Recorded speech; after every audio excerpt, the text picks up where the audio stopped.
زندگی میں انسان ہارتا اس وقت ہے جب وہ اپنے رب سے امید آس کا رشتہ توڑ بیٹھتا ہے۔ نا امیدی کو اسی لیے تو کفر قرار دیا۔ پھر انسان کے مصائب بڑھتے چلے جاتے ہیں۔ مصیبت میں کیسے دعا کریں؟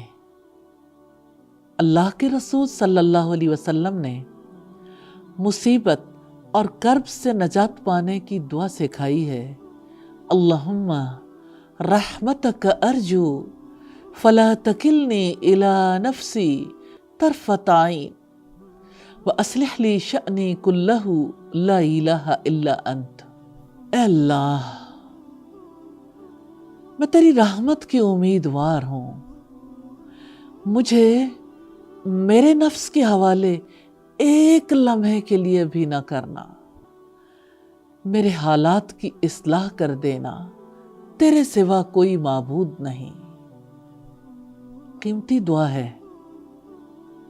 اللہم رحمتک ارجو، اے اللہ میں آپ کی رحمت کی امیدوار ہوں۔ اللہ تعالیٰ کی رحمت سے امید باندھ لیجئے۔ اپنے نفس سے بچاؤ کے لیے، اپنے شر سے بچاؤ کے لیے اپنے رب کے حضور دعا کے لیے ہاتھ اٹھا دیجئے۔